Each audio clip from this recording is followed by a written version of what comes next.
Je sais que beaucoup ne dormiront pas ce soir. Beaucoup vont pleurer. Beaucoup vont se révolter. Le 28 février 2020, Alpha Condé annonce publiquement un report de 2 semaines du référendum constitutionnel et des législatives prévues initialement 2 jours plus tard.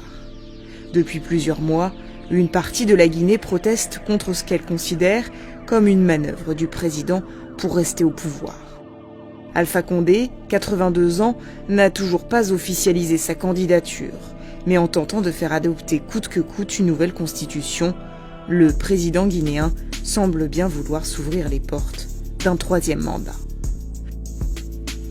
Alors comment cet opposant historique, condamné à mort sous Sékou Touré et emprisonné sous Lansana Conté, que certains présentaient comme le Nelson Mandela d'Afrique de l'Ouest, est-il parvenu à cristalliser tant de critiques ? 5 choses à savoir sur Alpha Condé. Depuis la France, où il a passé 45 ans de sa vie, l'étudiant puis professeur de droit public à la Sorbonne forge ses convictions dans le creuset marxiste et anticolonialiste de la Fédération des étudiants d'Afrique noire en France, organisation qu'il préside d'ailleurs de 1963 à 1965. Ce très bon orateur fédère autour de son parti le Rassemblement du peuple de Guinée et anime l'opposition à l'étranger.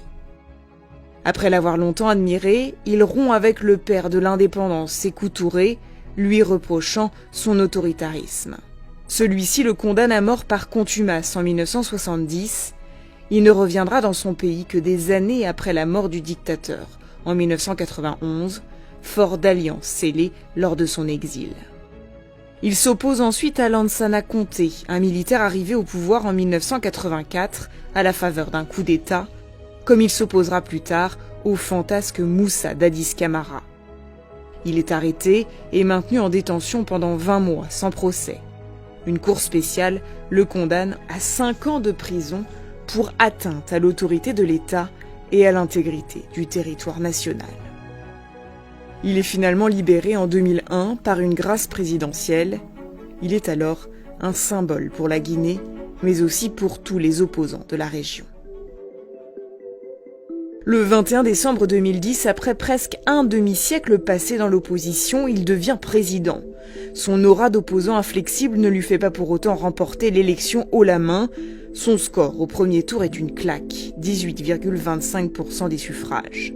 Il finit pourtant par arracher la victoire avec 52% des voix face à Cellou Dalein Diallo, pourtant largement en tête au premier tour. Ses détracteurs ne manqueront pas de dénoncer une campagne où Condé aura joué de l'argument ethnique. Je ne serai pas le président d'une Guinée contre une autre. Je ne serai pas le président d'un clan. D'autres dénoncent ses relations et accusent Vincent Bolloré d'avoir mis à son service sa société de conseil Havas, anciennement Euro-RSCG, en échange d'un contrat de concession du port de Conakry. Je défie quiconque homme d'affaires guinéen ou extérieur de dire qu'il m'a donné 1 franc. Sur le plan économique, le changement radical de cap que promettait le candidat Condé n'a pas encore eu lieu. Certes, l'activité extractive a explosé ces dernières années. La production nationale de bauxite a par exemple triplé de 2016 à 2018. Mais cette richesse minière semble davantage profiter aux investisseurs qu'aux communautés riveraines des sites miniers. Le chômage touche 40% des jeunes et le quotidien des Guinéens reste rythmé par des coupures d'eau et d'électricité, malgré la mise en service d'un nouveau barrage hydroélectrique. Pourtant, la Guinée est surnommée le château d'eau d'Afrique de l'Ouest en raison des nombreux fleuves qui la traversent. Comme le relève le FMI dans un rapport de juillet 2018, la performance économique du pays est devenue un exemple typique de croissance sans développement. Selon l'organisation, l'incidence de la pauvreté aurait augmenté, affectant 60% de la population en 2016. Les résultats en matière d'éducation et de santé sont faibles et les inégalités de revenus et de genre sont importantes. Un grand déficit d'infrastructures, une mauvaise gouvernance et un mauvais climat des affaires entravent le développement du secteur privé.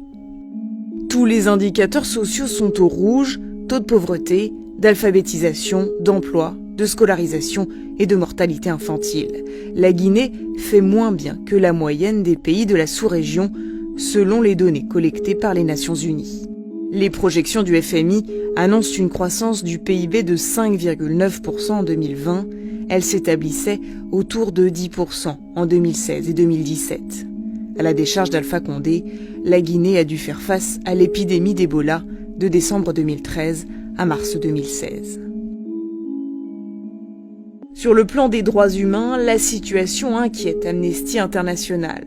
Le 13 novembre 2019, l'ONG présentait à Conakry un rapport accablant documentant des graves cas d'atteinte aux droits de l'homme depuis 4 ans, et notamment le décès d'au moins 61 manifestants depuis janvier 2015 et de 109 personnes en détention.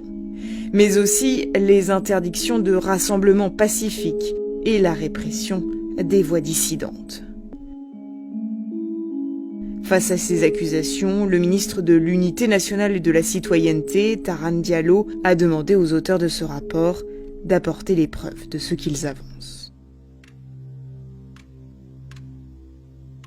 Toute ma vie, j'ai combattu pour l'unité de l'Afrique. Voilà ce qu'Alpha Condé déclarait dans les colonnes du Monde Afrique en janvier 2018, après 1 an à la tête de l'Union africaine. L'image du panafricain, l'ancien président de la Fédération des étudiants noirs de France, qui soutenait toutes les indépendances du continent, aime la brandir à tout va. Nationaliste, il n'a cessé ces dernières années de critiquer les ingérences occidentales, en particulier françaises, dans la politique de son pays. Et ce, malgré les fortes amitiés qui le lient avec des membres de l'élite française, Bernard Kouchner, Albert Bourgi, Jean-Yves Le Drian. Paradoxalement, il a toujours cherché l'assentiment de l'ancien colonisateur. En avril 2017, en visite d'État en France, le président Condé reçoit à son hôtel les mastodontes de la politique française, dont un certain Emmanuel Macron, à l'époque candidat à la présidentielle. Et le 19 juin 2019, un courrier envoyé à l'ensemble des représentations diplomatiques avait pour but de présenter aux ambassadeurs les éléments de langage pour défendre le projet de réforme de la Constitution. Enfin, sur le massacre du 28 septembre 2009 à Conakry, au cours duquel au moins 156 personnes ont été tuées et plus de 100 femmes violées, Alpha Condé insiste, la justice sera rendue, mais cela se fera en Guinée. On n'acceptera aucune pression ni rien, on laissera la justice travailler tranquillement. Jeudi 19 décembre, le président guinéen confirme l'intention qu'on lui prêtait depuis plusieurs mois de changer la constitution guinéenne. J'ai instruit le ministre de la Justice, garde des Sceaux, en charge des relations avec les institutions républicaines, de prendre les dispositions pour élaborer un projet de constitution dans le sens des recommandations faites par l'ensemble des acteurs ayant pris part aux consultations. Mais coup de théâtre, le 28 mars, Alpha Condé annonce un léger report des 2 scrutins prévus le 1er mars. Le président prend de court tout le monde, et notamment le Front national de défense de la Constitution, qui rassemble opposants et représentants de la société civile. Mais cette décision n'est-elle pas la preuve que l'étau se resserre autour d'Alpha Condé ? Ses voisins de l'Union africaine et de la CEDEAO, menés par le président nigérien Mahamadou Issoufou, commencent à lui reprocher son attitude. Alors cédera-t-il aux pressions ou tentera-t-il, au risque de faire couler davantage le sang et de ternir définitivement le bilan d'une vie, d'arracher un 3e mandat présidentiel ?